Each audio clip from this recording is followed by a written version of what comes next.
విశాఖపట్నంలో ఉన్నటువంటి విజ్ఞాన్ ఇంజనీరింగ్ కాలేజీలో తరంగ్ అనే ఒక ఈవెంట్ అయితే నిర్వహించారు నిన్న.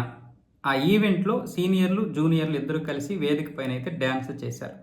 పొరపాటున ఒక జూనియర్ కాలు సీనియర్‌కి తగిలింది.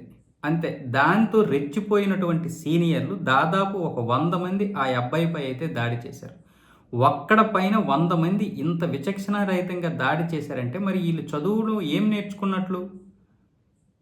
చదువుకున్నటువంటి యువకులే ఈ విధంగా బహిరంగంగా ఇంత బరితెగించి ప్రవర్తిస్తుంటే, ఎక్కడైతే విద్యా విజ్ఞానం నేర్చుకోవాలో అక్కడే ఈ విధంగా తయారవుతుంటే బలిపశువుల్లాగా, మరి మిగతా పరిస్థితి ఏంటి? మిగతా వాళ్ళ పరిస్థితి ఏంటి? మరి వీళ్ళు బయటకు వచ్చాక రౌడీలు అవుతారా?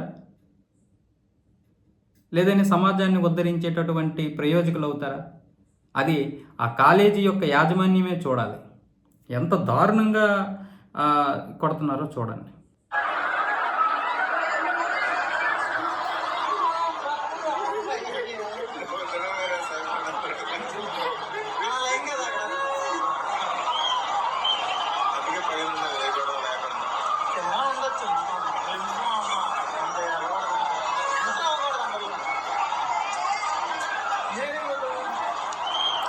RRR సినిమాలో రామ్ చరణ్ ఎంట్రీ ఉంటుంది కదా, ఆ విధంగా అంతమంది వచ్చి ఒక్కడిపై దాడి చేస్తున్నారు.